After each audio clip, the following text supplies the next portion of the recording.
নমস্কার, আমি প্রবীর। আজ আবার আমি চলে এসেছি এই সপ্তম শ্রেণীর গণিত প্রভা ক্লাসে। আজকের ক্লাসে আমরা মূলত তুলে ধরব এই অধ্যায় দ্বিতীয় কোষে দেখি 2.2 অনুপাতের। এটি আমাদের দ্বিতীয় পর্ব। এই পর্বে 1 থেকে 7 দাগের এখানে তোমরা যে প্রশ্নগুলো দেখতে পাচ্ছ সেই প্রশ্নগুলো রয়েছে, তার সমাধান আমরা আমাদের এই পর্বে তুলে ধরব। অর্থাৎ এই পর্বে যে প্রশ্নগুলো রয়েছে মূলত লঘিষ্ঠ আকারে পরিণত করো এবং ব্যস্তানুপাত তার পাশাপাশি পূর্ণ সংখ্যার অনুপাতে পরিণত করি এবং সেই সঙ্গে তাদের ব্যস্তানুপাত। তার সঙ্গে রয়েছে মিশ্র অনুপাত নির্ণয় এবং গুরু লঘু এবং সমানুপাত যেটি রয়েছে তা নির্ণয় করা। তার পাশাপাশি রয়েছে আরও 4টি লিখিত প্রশ্ন বা সমস্যামান প্রশ্ন, তারও সমাধান আমরা আমাদের এই পর্বে তুলে ধরব। তো সেই কারণে সকলকে বলবো যে সম্পূর্ণ ভিডিওটা দেখবে, আর ভালো লাগলে অবশ্যই কমেন্ট, লাইক এবং শেয়ার করবে। তো চলো আজকের পর্বের প্রথম যে প্রশ্ন 1 দাগের, এই 1 দাগের প্রশ্নে রয়েছে নিচের অনুপাতগুলিকে লঘিষ্ঠ আকারে পরিণত করি এবং প্রত্যেকটি অনুপাতের ব্যস্তানুপাত লিখি।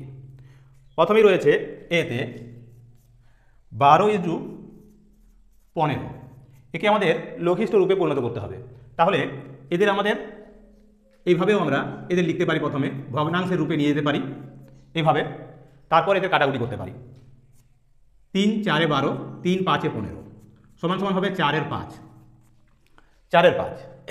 বা এটাকে আমরা এখানেই ছোট করে নিতে পারি। এই 12:15 একে সমান দিয়ে আমরা কি লিখব না, তাহলে এখানে 4 3 12, 4 3 12, 4 3 12 আর ইসডু 3 5 15, মানে 4:5। এখন এই অনুপাতটাকে আমাদের কি করতে বলেছে? এবার বলেছে প্রত্যেকটি অনুপাতের ব্যস্তানুপাত করো। তাহলে এর ব্যস্তানুপাত কি হবে? এর ব্যস্তানুপাত সমান সমান লিখবো আমরা 4:5 আছে। অর্থাৎ এখানে যদি আমরা এই লব এবং হর বা এখানে ভাজ্য এবং ভাজক হিসাবে ধরে নিই, তাহলে কি হবে? ব্যস্তানুপাতের ক্ষেত্রে তা পরিবর্তিত হয়ে এখানে 5:4 হয়ে যাবে। অর্থাৎ লব হয়ে গেল হর, হর হয়ে গেল লব, বা পূর্বপদ হয়ে গেল উত্তরপদ, উত্তরপদ হয়ে গেল পূর্বপদ। এইভাবে কিন্তু এরা কি করবে? স্থান পরিবর্তন করে দেবে। এটা হলো ব্যস্তানুপাত। এবার দেখো আমরা এখানে দুটো পদ্ধতিতে করলাম, একটা দেখালাম এখানে আর একটা এখানে মুখে মুখে কেটে নিয়ে আমরা এর সমাধান করেছি। এখন বাকিগুলোর প্রশ্নগুলোর সমাধান আমরা যে কোনো একটা নিয়মে করে দেবো। তাহলে এখানে রয়েছে কি? বিয়ের দাগে রয়েছে 36:54, 36:54। তাহলে এখানে আমরা যদি এদের কাটাকুটি করি, 9 দিয়ে কাটি, তাহলে 9 4 হবে 36, আর এটাকে 9 দিয়ে কাটলে 9 4 36, 9 6 হবে 54, 9 6 হবে 54। আবারও এদের লঘিষ্ঠ রূপে পরিণত করতে পারি, কারণ এখানে 4 আছে, এখানে 6 আছে। তাহলে হবে কি না, 2 2 4 আর 2 3 হবে 6, অর্থাৎ 2:3। এর ব্যস্তানুপাত করলে হবে এর ব্যস্তানুপাত সমান সমান কি হবে না, 2:3 আছে। তাহলে অনুপাতটা পরিবর্তিত হয়ে যাবে, অর্থাৎ স্থান পরিবর্তন করলে হবে 3:2। তার মানে এখানে পূর্বপদ ছিল 2 আর উত্তরপদ ছিল 3। সেক্ষেত্রে পূর্বপদ হয়ে গেল 3 আর উত্তরপদ হয়ে গেল 2। এবার সি এর দাগের প্রশ্ন দেখো, সি এতে বলেছে 75:120, 75:120। এখন আমরা এদের কাটাকুটি দেবো। 5 দিয়ে যদি কাটি 5 15 হবে 75, 5 15 75 ইসডু 5 দিয়ে কাটলে 5 দিয়ে 10, 2 থাকে 20, 5 4 20, মানে 24। তাহলে 15:24। একে আবারও আমরা লঘিষ্ঠ রূপে পরিণত করলে হবে 3 5 15 আর 3 8 24। তাহলে 5:8, 5:8। তাহলে এর ব্যস্তানুপাত সমান সমান কি হবে? এর ব্যস্তানুপাত হবে 5:8 হয়ে যাবে কি না 8:5, 8:5।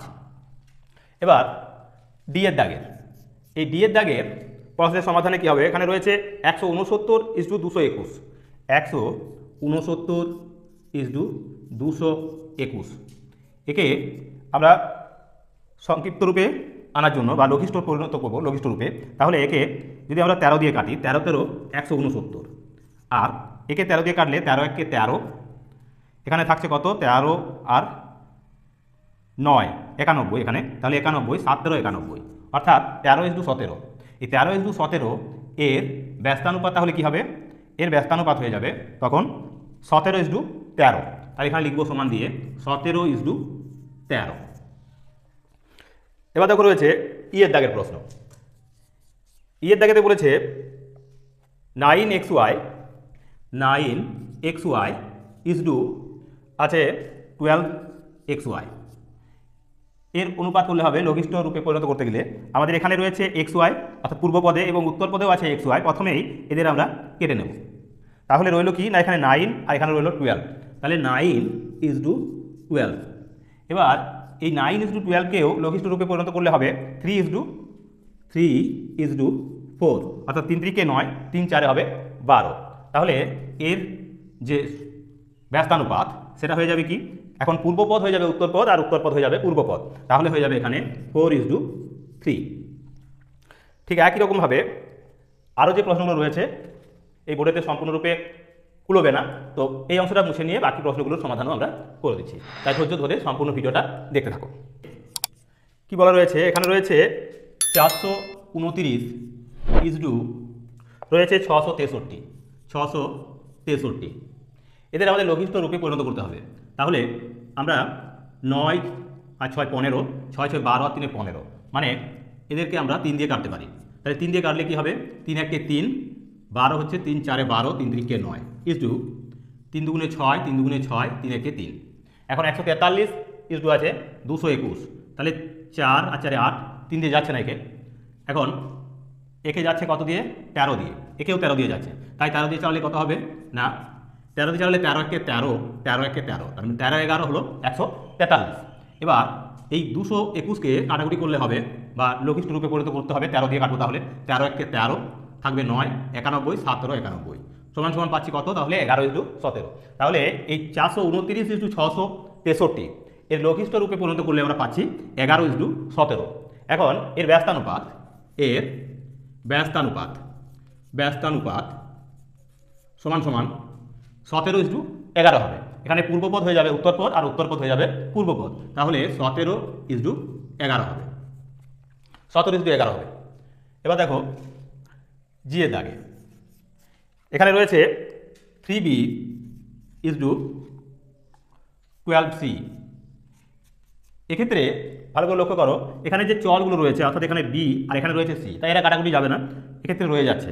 কিন্তু 3 এখানে 3 আছে, মানে একে 3 দিয়ে কাটা যাবে, আর এখানে রয়েছে 12, তার মানে এই 3 দিয়ে এই 12কেও কাটা যাবে। তাহলে কি হবে না এখানে 1b বা শুধু বি লিখতে পারি, বি ইজ টু হবে 3 4 12 অর্থাৎ 4c। তাহলে 3b ইজ টু 12c সমান সমান হয়ে গেল এখানে b ইজ টু 4c। তাহলে এর ব্যস্তানুপাত সমান সমান এখানে b হলো পূর্বপদ আর 4c হলো উত্তরপদ, তাহলে এখানে 4c ইজ টু b, এটা হবে। এবার দেখো এইচের দাগের প্রশ্নে এখানে বলেছে 25xyz ইজ টু 625 xyz। তাহলে দুটোতেই এই 3টে করেই চল কিন্তু সাধারণ বা কমন, অর্থাৎ এই xyz এখানেও রয়েছে অর্থাৎ পূর্বপদে এবং এই উত্তরপদেও রয়েছে বা পরপদে সেখানেও রয়েছে xyz। তাহলে প্রথমে আমরা এদের কাটিয়ে নেব অর্থাৎ এদের বাদ দিয়ে দেবো, তাহলে রইল কি না 25 ইজ টু 625 সমান সমান লিখবো আমরা 25 ইজ টু 625। এবার আমাদের কাজ হবে কি এদের আরও লঘিষ্ঠ রূপ দেওয়া, তাহলে 25 1 কে 25 আর 25 হবে 625। তাহলে এখানে লিখবো আমরা 25 1 কে 25 ইজ টু 25 25 625। তাহলে পেলাম কি না 1 ইজ টু 25 পেলাম। তাহলে এর ব্যস্তানুপাত হবে, সমান সমান হবে, এখানেও পরিবর্তিত হবে, তার স্থান পরিবর্তন হবে, পূর্বপদ উত্তরপদ হয়ে যাবে, উত্তরপদ পূর্বপদ হয়ে যাবে, তাহলে হয়ে যাবে 25 ইজ টু 1 বা 25 ইজ টু 1। তো এগুলো হলো আমাদের এই একের দাগের যে লঘিষ্ঠ আকারে পরিণতকরণ এবং তার পাশাপাশি প্রত্যেকটি অনুপাতকে ব্যস্তানুপাতে পরিবর্তিত করা। এবার 2 এর দাগের যে প্রশ্নগুলো রয়েছে আমরা তার সমাধান করব। 2 এর দাগের প্রশ্নে বলা রয়েছে নিচের অনুপাতগুলিকে পূর্ণ সংখ্যার অনুপাতে পরিণত করি ও তার ব্যস্তানুপাত নির্ণয় করি। তো দেখো এখানে 2 এর দাগের একে বা এতে এখানে রয়েছে 2.5 ইজ টু 12.5। এদের আমাদের পূর্ণ সংখ্যার অনুপাতে প্রকাশ করতে হবে, এটা চেয়েছে।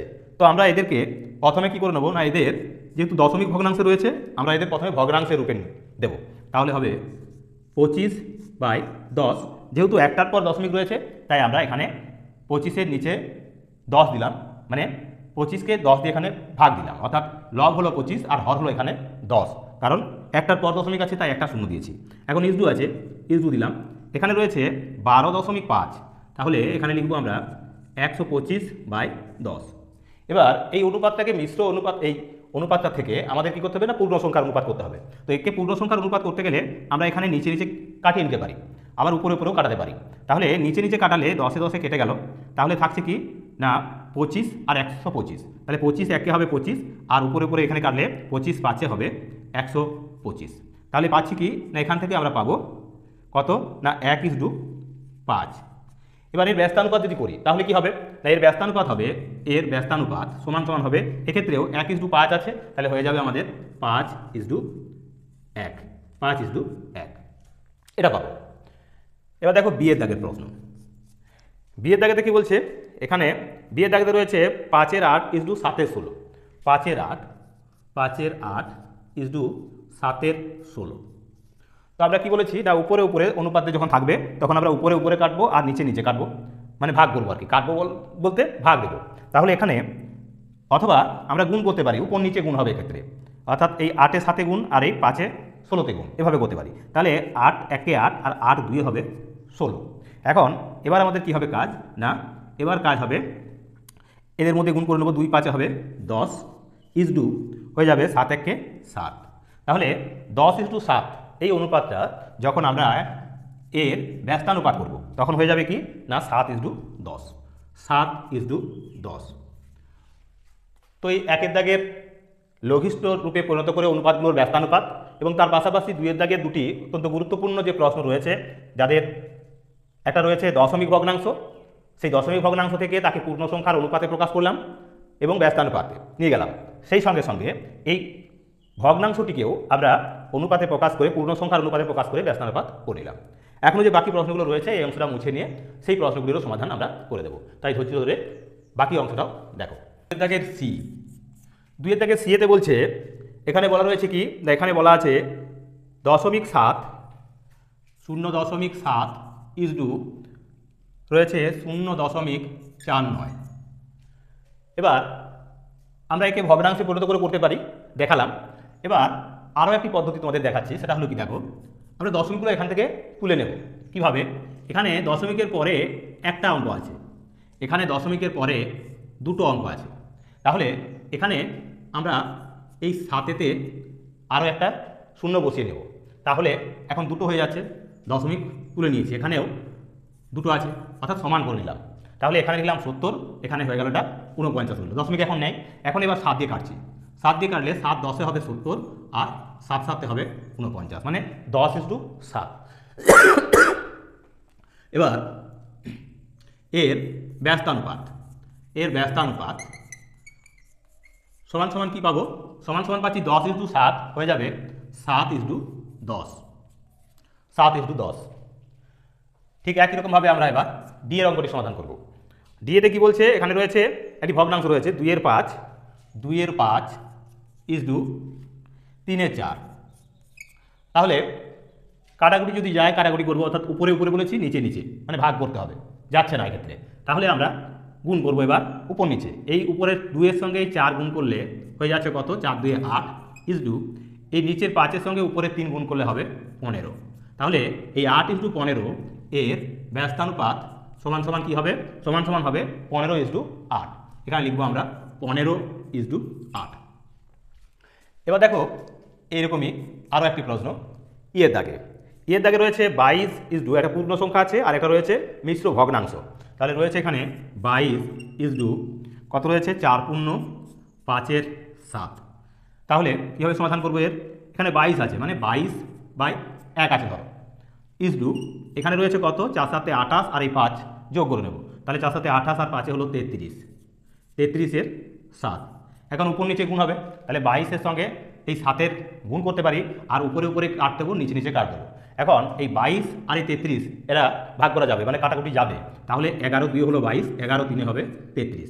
এবার আমরা এদের বজ্রগুণন করে নেব, 7 2 হবে 14 ইজডু এটা হবে 3 1 3। তাহলে এর ব্যস্তানুপাত সমান সমান হলো কি না 14:13, 3, 14:3, এর ব্যস্তানুপাত হয়ে যাবে 3:14। তাহলে ছিল আমাদের 14:3, হয়ে গেল কি না 3:14। ঠিক একই রকমভাবে আরও 3টে প্রশ্ন আছে। তো দেখো এফের দাগের প্রশ্ন। এবার এফেতে বলছে 7/15, 7/15 রয়েছে 3/20, 3/20। তাহলে এখানে 7 আর 3 কাটাকুটি বা ভাগ যাচ্ছে না এদের, আর এই 15 এবং 20 এদের মধ্যে পাই দিয়ে যাচ্ছে একে, 5 3 হবে 15, আর এটা যাচ্ছে 5 4 হবে 20, 4। তাহলে আমরা কি লিখতে পারি এবার, এদের মধ্যে গুণ করলে 4 7 হবে 28, 4 7 28 ইজডু 3 3 হবে 9। তাহলে ব্যস্তানুপাত হলো কি না 28:9 হয়ে যাচ্ছে 9:28, 9:28, 9:28। এবার এই জি এর দাগের প্রশ্ন। জি এর দাগের প্রশ্নে বলছে 1/2/5 ইজডু 7/10, 1/2/5 ইজডু 7/10 এটা আছে। তাহলে এখানে রয়েছে এটা মিশ্র ভগ্নাংশ আর এটা ভগ্নাংশ, এদেরও আমাদের পূর্ণ সংখ্যা নিয়ে গিয়ে অনুপাতটা করতে হবে। তাহলে 5 একে 5 আর 2 হবে 7, এখানে লিখবো আমরা 7/5 ইজডু, এখানে আছে 7/10, 7/10। তাহলে এই 7 1 কে 7, এই 7 1 কে 7, উপরে কেটে গেল। আবার এটা হলো 5 1 কে 5, 5 2 হবে 10, তাহলে 2 1 কে হবে 2, আর এই 1 1 কে হবে 1, মানে 2:1 পাচ্ছি। তাহলে এখানে এর ব্যস্তানুপাত হলো কি 2:1, এর ব্যস্তানুপাত হয়ে যাবে 1:2, 1:2। এবার এই 2 এর দাগের শেষ প্রশ্ন দেখো, এইচের প্রশ্ন। এখানে কি আছে, এখানে আছে দশমিক ভগ্নাংশের 4.4 ইজডু, এখানে রয়েছে 5.61 এটা আছে। তাহলে এখানে দশমিকের পরে একটা অঙ্ক, এখানে দশমিকের পরে দুটো অঙ্ক। তাহলে আমাদের কাজ কি হবে, প্রথমে এদের সমান করে নেব অঙ্কগুলো দশমিকের পরে, তারপর দশমিকে তুলে নেব। তাহলে সরাসরি যদি আমরা করতে যাই তার মানে এখানে একটা অঙ্ক এখনও চাই, অর্থাৎ এখানে লিখবো আমরা 420 ইজডু, এটা হবে কত 561। তাহলে দশমিক আমরা তুলে নিতে পারি। এবার একে 11 দিয়ে কাটাকাটি যাচ্ছে, একেও 11 দিয়ে যাচ্ছে, 11 দিয়ে গেলে এখানে পাবো কত 4 11 44 0 ইজডু, 11 দিয়ে কাটলে 11 5 হবে 55, 11 1 11, তাহলে পাচ্ছি কত 40:51। এর ব্যস্তানুপাত তাহলে কি হবে, এই 40:51 এর ব্যস্তানুপাত হয়ে যাবে 51:40। তো 2 এর দাগের যে পূর্ণ সংখ্যায় পরিণত করে তাদের অনুপাতে প্রকাশ এবং সেই সঙ্গে তাদের ব্যস্তানুপাতে প্রকাশ, সেই প্রশ্নগুলির সমাধানও আমরা আমাদের এই পর্বে তুলে দিলাম। তো দেখো এক্ষেত্রে ভগ্নাংশ এবং সেই সঙ্গে তার পাশাপাশি কিছু দশমিক ভগ্নাংশ ছিল, তাদেরকে আমরা অনুপাতে নিয়ে এলাম কীভাবে, সেটা তোমরা ভালো করে একটু বুঝে নেবে। আমরা তোমাদের এখানে করে দিলাম, তো সেগুলো ভালো করে অনুসরণ করবে, তাহলে নিজেরা বাকি অংশগুলোর সমাধান করতে পারবে। আমরা সম্পূর্ণই যদিও করে দিয়েছি একবার। তো এবার আমরা চলে যাব 3 এর দাগের প্রশ্নগুলোতে, এই অংশটাকে মুছে নিয়ে। 3 এর দাগের প্রশ্ন। 3 এর দাগের প্রশ্নগুলিতে বলা রয়েছে যে নিচের অনুপাতগুলির মিশ্র অনুপাত নির্ণয় করি এবং মিশ্র অনুপাতটি গুরু অনুপাত, লঘু অনুপাত না সমানুপাত তা লিখি। তো দেখো মিশ্র অনুপাত নির্ণয় করার একটা পদ্ধতি রয়েছে, সেই পদ্ধতিতে আমরা তার সমাধান করব। তার পাশাপাশি গুরু অনুপাত মানে যার পূর্বপদ বড়, উত্তরপদ ছোট বা পরপদ ছোট, সেটা হলো গুরু অনুপাত। আর লঘু অনুপাত হলো যার পূর্বপদটা ছোট আর উত্তরপদ বা পরপদ বড়। অন্যদিকে সমানুপাত হলো যে অনুপাতের পূর্বপদ এবং উত্তরপদ উভয়ই সমান, তাকে বলবো আমরা কি না সমানুপাত। এবার এই মিশ্র অনুপাত করার যে পদ্ধতি, সেখানে দেখো এর দাগে প্রশ্নে রয়েছে কি না 8:6 একটি অনুপাত, আরেকটি রয়েছে 3:6, আরেকটি রয়েছে 26:13। এই 3টি অনুপাত আছে। এই 3টি অনুপাতের মধ্যে কোন অনুপাতটি আমাদের কি, বা প্রথমে মিশ্র অনুপাত করবো। তাহলে মিশ্র অনুপাত করার জন্য আমাদের কি হবে, তাহলে এদের মিশ্র অনুপাত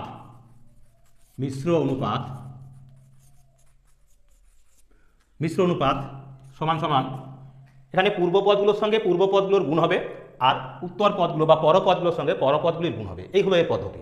তাহলে পূর্বপদ এখানে আছে 8, এখানে আছে 3, আর এখানে আছে 26, এদের গুণ দেব ইজডু। এবার পরপদগুলো, এখানে রয়েছে পরপদ 6 গুণ, এখানে রয়েছে আবার 6 গুণ, এখানে রয়েছে 13, এদের গুণ দেব। এবার আমরা কাটাকুটি করব, লঘিষ্ঠ রূপে পরিণত করব। তাহলে এখানে 3 2 হবে 6, আবার 4 2 হলো 8, আর 3 2 হলো 6। এবার 13 1 হলো 13, 13 2 হবে 26। এবার এখানেও 2 আছে, এই 2 2 কেটে দিলাম। এখানে তাহলে রইল শুধু 4, পূর্ব পদে রইল 4, আর উত্তর পদে আছে 3 1 3। তাহলে উত্তরটা হবে কত না 4:3। এই 4:3 হলো আমাদের একটি মিশ্র অনুপাত। এবার আমাদের এই 4:3 কী ধরনের অনুপাত, অর্থাৎ এটা গুরু অনুপাত না লঘু অনুপাত না সামান্যপাত। দেখো এখানে এই পূর্বপদ অর্থাৎ 4 আর উত্তরপদ বা পরপদ হলো 3, তাহলে 3 অপেক্ষায় 4 বড় আমরা জানি, তাহলে 4 মানে পূর্বপদ বড়, তাই এটি হবে কি, এটা হবে গুরু অনুপাত। এটা হবে গুরু অনুপাত, গুরু অনুপাত, এটা হলো গুরু অনুপাত।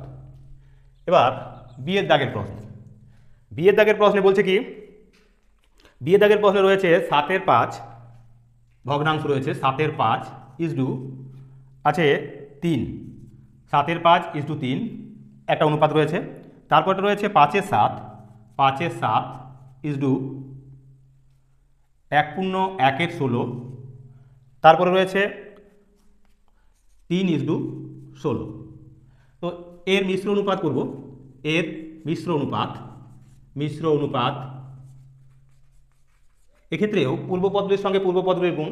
তাহলে এই 7 5 গুণ এখানে আছে 5 7 গুণ এখানে আছে 3 এখানে আছে শুধু 3 গুণ, আর এখানে আছে 1/1/16, মানে 16কে 16 আর কে 17, তার মানে 17/16 ইন্টু এখানে আছে শুধু 16। এবার এই 7 কেটে গেল, এই 5 5 কেটে গেল। এবার এখানে ভগ্নাংশটিতে তাহলে পেলাম আমরা 1 কাটাকুটি করার পর। এবার এখানে কাটাকুটি যাচ্ছে কেউ, এখানে দেখা যাচ্ছে এখানে 3 রয়েছে, এখানেও 3 রয়েছে, তাহলে এখানে 1 আছে, আর এখানে কি আছে এই 16তে কেটে গেল। তাহলে এখানে এখন বেঁচে আছে 1, তাহলে 1 এখানে রইল 17। তার মানে এখানে পূর্বপদ হলো 1 আর পরপদ বা উত্তরপদ হলো 17। তাহলে এটা কি হবে না, এটা হলো লঘু অনুপাত, কারণ পূর্বপদ ছোট, উত্তরপদ বা পরপদ বড়, এটা হবে লঘু অনুপাত, লঘু অনুপাত। দুঃখিত। এবার দেখো সি এর দাগের প্রশ্ন, সি এর দাগের প্রশ্নে বলছে কি, এখানে বলা রয়েছে 8:5 একটি ভগ্নাংশ হলো 8:5, আরেকটি ভগ্নাংশ রয়েছে 7:12, আর এটা রয়েছে 22:13, 22:13। তো এদের যদি আমরা মিশ্র অনুপাত করি, এখানে আমরা ডাইরেক্টলি লিখছি, কারণ বাকি আরেকটা অঙ্ক রয়েছে সেটাও আমরা এখানে কুলিয়ে নিতে পারবো। তাহলে এখানে সমান দিলাম, কিন্তু এখানে লিখতে হবে এর মিশ্র অনুপাত। তো আমরা কীভাবে লিখবো, এখানে পূর্বপদ এখানে রয়েছে 8 × 7 × 22 এখানে আছে 5:12, 5 × 12 × 13। এবার দেখবো আমরা কাটাকুটি যাচ্ছে কিনা। এখানে 8 7 এবং 22 আছে, এখানে এই 12 সংখ্যাটায় কাটাকাটি যাবে, 2 6 12 আর 2 11 হবে 22, আর কাটাকুটি যাচ্ছে আরও যাচ্ছে, 2 3 হবে 6, 2 দিয়ে কাটলে 2 4 হবে 8, তাহলে 4 7 হলো 28, 28 4 7 28, 28 কে 11 দিয়ে গুণ হবে, 28 কে 11 দিয়ে গুণ হবে, 28 11 কে 8 8 11 88, আর 11 দুগুণে 22, 22 23 24, 248 এখানে আছে 5 13 65, 65কে আমরা আবার 3 দিয়ে গুণ করে নেব, তাহলে হবে কত না 3 5 হবে 15, 15 3 6 18 আর 1 19, 195। তাহলে 248:195। এই ভগ্নাংশটি কী ধরনের ভগ্নাংশ, কারণ এখানে পূর্বপদ 248 বড় আর 195 ছোট, তার মানে এটা হবে গুরু অনুপাত, এটিও হবে গুরু অনুপাত, এটা হবে গুরু অনুপাত। এবার পরের প্রশ্নটা দেখো, পরের প্রশ্ন বলতে ডি এর দাগের প্রশ্ন। এই ডি এর দাগের প্রশ্নে বলা রয়েছে 2/3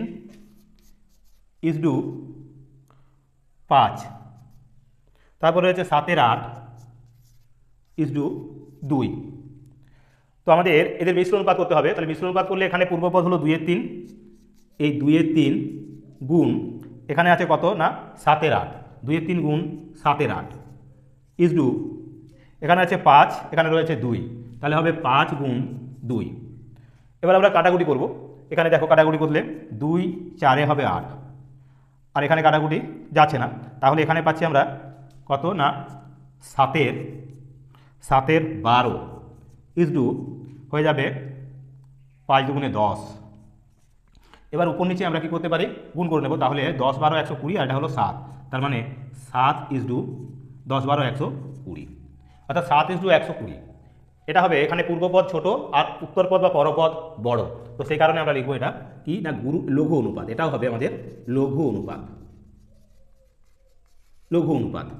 তাহলে এই 3-এর দাগের যে 4টি মিশ্র অনুপাত এবং তাদের সেই অনুপাতগুলি কী ধরনের অনুপাত তার নির্ণয়, সেই 4টি প্রশ্নেরও সমাধান আমরা করে দিলাম। তো দেখো, যদি ভালো লাগে তাহলে অবশ্যই চ্যানেলটিকে সাবস্ক্রাইব করো এবং অবশ্যই শেয়ার করো। তো চলো পরের প্রশ্নে।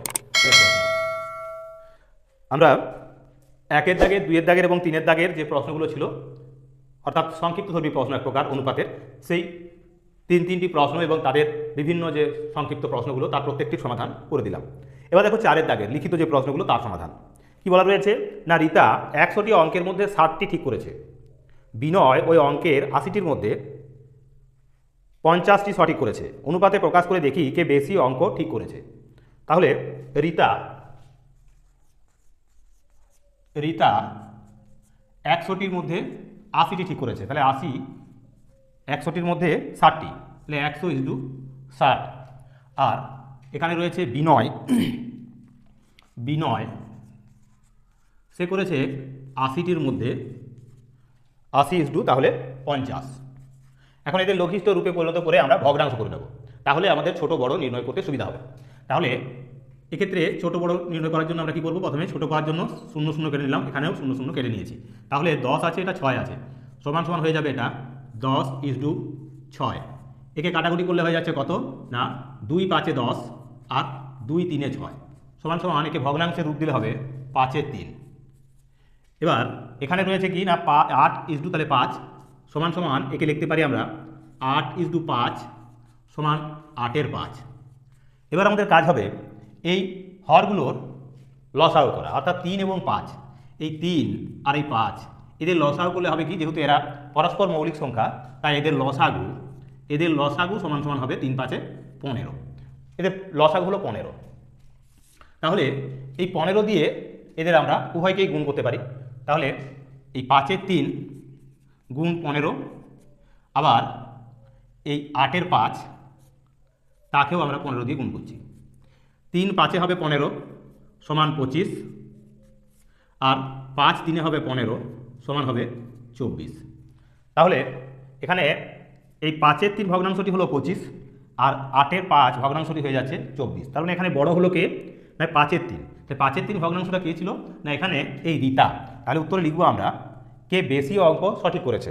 এখানে বলা রয়েছে তাহলে অনুপাতে প্রকাশ করে দেখি কে বেশি অঙ্ক ঠিক করেছে, তাহলে লিখবো আমরা অতএব রীতা বেশি অঙ্ক ঠিক করেছে। তো এগুলো আমাদের 4-এর দাগের প্রশ্ন। এরকমই আরও 3টি প্রশ্ন রয়েছে, তারও সমাধান আমরা আমাদের এই পর্বে তুলে ধরছি, তাই ধৈর্য ধরে বাকি 3টি প্রশ্নের সমাধানও তোমরা দেখে নাও। দেখো 5-এর দাগের প্রশ্ন ঠিক একই রকম, অর্থাৎ 4-এর দাগের প্রশ্নের মতোই। এখানে বলা রয়েছে এবছরে মাধ্যমিক পরীক্ষায় আমাদের বিদ্যালয়ে 150 জন পরীক্ষার্থীর মধ্যে 100 জন গ্রেড এ পেয়ে উত্তীর্ণ হয়েছে। পাশের বিদ্যালয়ে 100 জন পরীক্ষার্থীর মধ্যে 80 জন গ্রেড এ পেয়ে উত্তীর্ণ হয়েছে। এবছর মাধ্যমিকে কোন বিদ্যালয় গ্রেড এ পেয়ে ভালো ফল করেছে তা অনুপাতে প্রকাশ করে বের করি, এটা চেয়েছে। তাহলে আমাদের বিদ্যালয়, এখানে লিখছি আমাদের বিদ্যালয়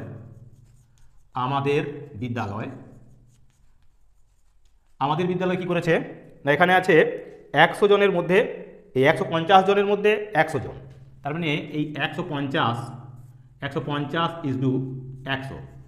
একে লঘিষ্ঠ রূপে পরিণত করলে প্রথমে 0 0 কাটা যাবে, 5 2 10, 5 3 15, 5 2 10 সমান সমান তাহলে পাবো আমরা 3 ইজডু 2। একে ভগ্নাংশের রূপ দিলে হবে 3-এর 2, আবার 3-এর 2। আর কোন বিদ্যালয় রয়েছে না এখানে পাশের বিদ্যালয়, তাহলে পাশের বিদ্যালয় সেখানে কি দেখা যাচ্ছে, সেখানে দেখা যাচ্ছে 100 জন পরীক্ষার্থীর মধ্যে 80 জন গ্রেড এ পেয়ে উত্তীর্ণ হয়েছে। তাহলে 100 জনের মধ্যে 80 জন, তাহলে এই শূন্য কেটে গেল, অর্থাৎ 2 5 10, 2 4 8, তাহলে 5:4 সমান সমান আমরা লিখতে পারি 5/4। তাহলে দুটোই আমরা ভগ্নাংশে নিয়ে এলাম। এবার আমরা এদের তুলনা করতে হবে। তো কীভাবে এদের তুলনা করব না, আগের মতোই এই হরগুলোর আমরা কী করব, লসাগু করব। তাহলে এই 2 আর 4 এদের লসাগু করছি, 2 1 2, 2 2 4। এলসিএম বা লসাগু হলো এখানে কত না 2 1 2, 2 2 হবে 4, 4 হলো লসাগু। তো এই 3-এর 2 তাকেও আমরা 4 দিয়ে গুণ করব, আবার 5-এর 4 তাকেও আমরা 4 দিয়ে এখন গুণ দেব। তাহলে 2 2 হবে 4 সমান সমান হলো 6, আবার 4 4 কেটে গেলে 4 4 মানে 5। তাহলে এই 3-এর 2 মানে এখানে এলো 3-এর 2 থেকে পেলাম 6, আর 5-এর 4 থেকে পেলাম আমরা 5, এটা পূর্ণ সংখ্যায় পেলাম। তাহলে এখানে 6 এবং 5-এর মধ্যে বড় হলো 6, তার মানে আমাদের বিদ্যালয়ে গ্রেড এ পাওয়া পরীক্ষার্থীর সংখ্যা বেশি বা ভালো। তাহলে আমরা উত্তর লিখব কি, অতএব এখানে চেয়েছে তাহলে আমাদের বিদ্যালয়, তাহলে লিখব আমাদের বিদ্যালয় গ্রেড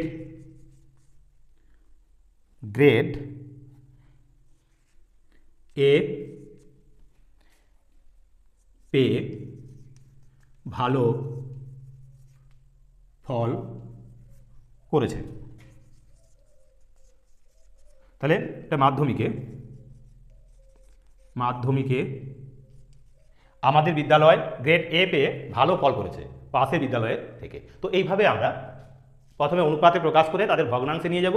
ভগ্নাংশে নিয়ে যাওয়ার পর আমাদের কাজ হবে হরগুলোর লসাগু করে তাদের তুলনামূলকভাবে বিচার করা যে কে বেশি বা কে বড় এবং কে ছোট। এইভাবে আমরা সমাধান করব। তো দেখো এবার চলে যাবো আমরা পরের প্রশ্নে। আগের প্রশ্ন অত্যন্ত গুরুত্বপূর্ণ এই প্রশ্নটি, কারণ এই প্রশ্নটি বারে বারে তোমাদের পরীক্ষায় আসে। বিভিন্ন প্রশ্নচিত্রা বইতে তোমরা লক্ষ্য করবে যে এই প্রশ্নটা বারে বারে এসেছে, এবং প্রথম ইউনিট টেস্ট বা ফাইনাল পরীক্ষাতেও কিন্তু এই প্রশ্নটা বারে বারে এসে থাকে। তো দেখো প্রশ্নটাতে কি বলেছে দুটি বাড়ির দামের অনুপাত 4:3, এবং দ্বিতীয়টির দাম এখানে বলে রয়েছে 4,20,000 টাকা। প্রথম বাড়ির দাম কত হিসাব করি। এর পাশাপাশি বলেছে প্রথম বাড়িটির দাম যদি 70,000 টাকা বেশি হতো তবে তাদের দামের অনুপাত কত হতো দেখি। তাহলে প্রথম বাড়ি ইজ টু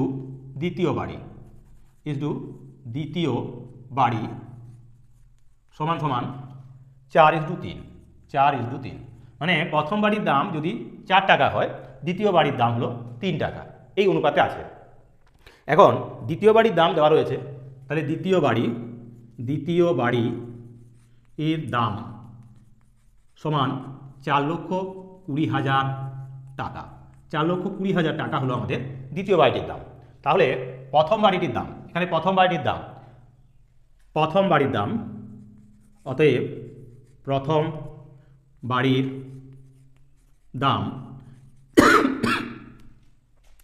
দাম সমান কি হবে না, এখানে যে ভাগারটা তৈরি হবে, যার দাম চাইছে তাকে আমরা উপরে রাখবো, তার মানে এখানে 4কে আমরা উপরে রাখবো আর 3কে নিচে রাখবো, এবং যে দামটা দেওয়া রয়েছে দ্বিতীয় বাড়িটির সেটা এখানে গুণ দেবো, তার মানে 4,20,000। এবার কাটাকুটি করবো আমরা, 3 14 হবে 42, এবার এই 4টে শূন্য পাশে বসিয়ে নিল। তাহলে এটা হলো কত না, এবার 4 14 হবে 56, তার সঙ্গে 4টে শূন্য, অর্থাৎ 5,60,000 টাকা। তার মানে দাঁড়ালো এটা যে প্রথম বাড়িটার দাম হলো 5,60,000 টাকা, আর দ্বিতীয় বাড়িটার দাম তো দেওয়াই ছিল 4,20,000 টাকা। এটা গেল আমাদের এই প্রশ্নের প্রথম অংশ। দ্বিতীয় অংশে বলেছে প্রথম বাড়িটির দাম যদি 70,000 টাকা বেশি হতো তবে তাদের দামের অনুপাত কী হতো। তাহলে প্রথম বাড়ির দাম 70,000 টাকা বেশি হলে নতুন অনুপাত কি হবে, সমান সমান দিয়ে প্রথম বাড়ির সঙ্গে তাহলে আরও 70,000 যোগ করবো, অর্থাৎ 56,000, এই 5,60,000 যোগ 70,000 ইজ টু এখানে হবে 4,20,000। তাহলে 713, মানে এটা হবে 6,30,000 ইজ টু 4,20,000। এখন এই 4টে করে শূন্য যদি আমরা কেটে নিই, উভয় পক্ষের, তাহলে থাকে 63:,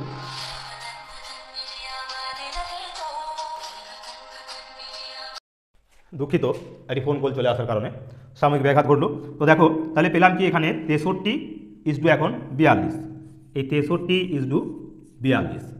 এবার এদের লঘিষ্ঠ রূপে পরিণত করলে হবে 7 দিয়ে কাটলে হবে 7 9 63 7 6 42, মানে 9:6। একে আবারও লঘিষ্ঠ রূপে পরিণত করলে হবে 3 3 9 3 2 6, অর্থাৎ 3:2, 3:2 হবে অনুপাতটি। তো এই ছিল 6 দাগের প্রশ্ন, যা অত্যন্ত গুরুত্বপূর্ণ একটি প্রশ্ন। তারও সমাধান আমরা অতি সংক্ষেপে এক প্রকার তোমাদের তুলে ধরলাম। আশা করি সম্পূর্ণ অঙ্কটা তোমরা বুঝতে পেরেছো। বাড়িতে বার কয়েক এটা অনুশীলন করে নেবে, আর অবশ্যই পরীক্ষার সময় দেখবে এই প্রশ্নটা কিন্তু আসার চান্স খুব বেশি। তো দেখো এবার আমরা চলে যাবো আমাদের এই পর্বের শেষ প্রশ্নে। এবার দেখো 7 দাগের প্রশ্ন। 7 দাগের প্রশ্নে বলছে একটি বাঁশ থেকে এক টুকরো বাঁশ কেটে নেওয়া হলো এবং দেখা গেল দুটি অংশের বাঁশের দৈর্ঘ্যের অনুপাত 3:1। নিচের সারণী থেকে টুকরো দুটির দৈর্ঘ্য কি কি হতে পারে এবং বাঁশটির দৈর্ঘ্য কি হতে পারে লিখি। তো এই একটা বাঁশের টুকরো, মানে একটা বাঁশ, এটা হলো একটা বাঁশ। এই বাঁশের টুকরোটাকে, এটা বাঁশ, একে টুকরো করা হয়েছে, দুটো টুকরো করা হয়েছে। তো সেই টুকরোটার এখানে বলেছে নিচের সারণী থেকে টুকরো দুটির দৈর্ঘ্য কী কী হতে পারে এবং বাঁশটির দৈর্ঘ্য কী হতে পারে। দেখো একটা দুটো অনুপাত দেওয়া রয়েছে এখানে প্রথম অনুপাতে রয়েছে প্রথম অনুপাত, এখানে আছে 3:1, 3:1 দেওয়া আছে। তার মানে এখানে প্রথম অনুপাতের পূর্বপদ হলো 3 আর পরপদ হলো 1। তার পাশাপাশি প্রথম টুকরো দৈর্ঘ্য, এখানে প্রথম টুকরো সমান সমান দেওয়া আছে 30 ডেসিমিটার, 30 ডেসিমিটার। তাহলে 30 ডেসিমিটার দেওয়া আছে, আর 30 ডেসিমিটার দেওয়া রয়েছে আমাদের। তাহলে বার করতে হবে কি দ্বিতীয় টুকরোর দৈর্ঘ্য কত। তাহলে দ্বিতীয় টুকরো সমান সমান যাকে চাই তাকে উপরে রাখতে বলেছি। তাহলে এখানে দ্বিতীয়টা, অর্থাৎ এখানে 1 উপরে থাকবে আর 3 নিচে থাকবে।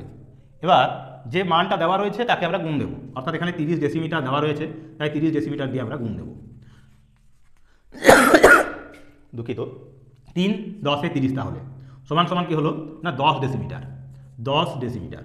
তাহলে এখানে দেখা যাচ্ছে এই অংশটা আমরা ধরলাম যে এই বাঁশটাকে আমাদের এই জায়গায় কাটা হয়েছে, এই জায়গায় কেটে দেওয়া হয়েছে। তাহলে এখান থেকে এই অংশটা হলো 30 ডেসিমিটার প্রথম অংশটা, আর দ্বিতীয় অংশটা হলো এটা হলো ডেসিমিটার, আর এখানে যেটা রয়েছে 10 ডেসিমিটার, এটা হলো 10 ডেসিমিটার, এটা 10 ডেসিমিটার।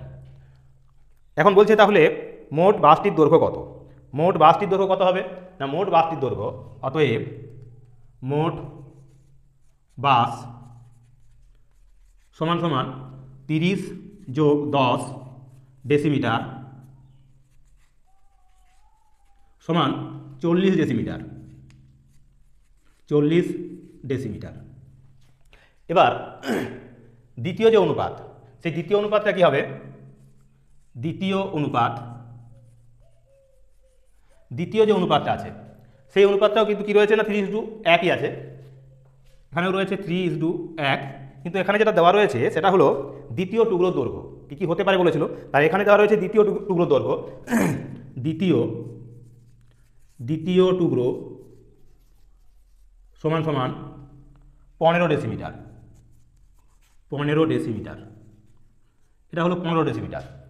তাহলে প্রথমটা কি হবে, এখানে দ্বিতীয় টুকরোটা দেওয়া রয়েছে 15 ডেসিমিটার, তার মানে এই প্রথম অংশটা আমাদের চাই। এখানে যেমন 30 ছিল, এটাতে দেওয়া আছে এখন এই অংশটা, আমরা যদি এটা এখান থেকে দেখাই, এই অংশটা এখন 15 ডেসিমিটার দ্বিতীয় ক্ষেত্র থেকে যদি দেখি, তাহলে এখানে এটা পাবো আমরা, ধরলাম তখন এই অংশটা এখান থেকে দেখাচ্ছি কেটে এখানে পাবো। তাহলে এটা 15 ডেসিমিটার। তাহলে প্রথম টুকরোটা হবে, প্রথম টুকরো সমান সমান হবে কত, প্রথম টুকরোটা হবে এক্ষেত্রে, তাহলে প্রথমে মানে এখানে 3, এই 3কে উপরে রাখবো, 3/1 গুণ হবে 15 ডেসিমিটার সমান সমান 3 15 45 ডেসিমিটার, 45 ডেসিমিটার। তাহলে দুটো টুকরোর দৈর্ঘ্য পেয়ে গেলাম দ্বিতীয় ক্ষেত্রে। এবং তাহলে দ্বিতীয় ক্ষেত্রে বাসটির দৈর্ঘ্য কী হবে? অতএব দ্বিতীয় ক্ষেত্রে বাসটির দৈর্ঘ্য বাস সমান সমান কত হবে? বাস সমান হবে 15 যোগ 45, মানে এত ডেসিমিটার সমান 60 ডেসিমিটার। 60 ডেসিমিটার। তো এই ছিল আমাদের এই পর্বের যে 7টি প্রশ্ন, তার 7তম প্রশ্নের সমাধানও আমরা আমাদের এই পর্বে সারা করে দিলাম। অর্থাৎ 7টি প্রশ্নেরই সমাধান আমরা এক প্রকার তোমাদের তুলে দিলাম। এই অনুপাতের কোষে দেখি 2.2 পাতা 30 থেকে দ্বিতীয় পর্বের সমাপ্তি আমরা করে দিলাম। আমাদের এই চ্যানেলের মাধ্যমে আমরা সম্পূর্ণ ভিডিওগুলি মূলত প্রত্যেকটি চ্যাপ্টার, প্রত্যেকটি অঙ্কের সমাধান আমরা আমাদের এই চ্যানেলের মাধ্যমে তুলে দিচ্ছি। তো সেই কারণে প্রত্যেক ছাত্রছাত্রীকে এবং সচেতন অভিভাবকদের বলবো অবশ্যই চ্যানেলটিকে সম্পূর্ণরূপে সাবস্ক্রাইব করে প্রত্যেকে সম্পূর্ণ ভিডিওগুলো দেখবে। আর তার সঙ্গে সঙ্গে অবশ্যই লাইক, কমেন্ট, শেয়ার করে চ্যানেলটিকে সকলে সাবস্ক্রাইব রাখবে। তো আজকের মতো এখানেই ভিডিওটা শেষ করছি। আগামী পর্বে আবারও একটি নতুন পর্ব নিয়ে আমরা হাজির হয়ে যাব। নমস্কার।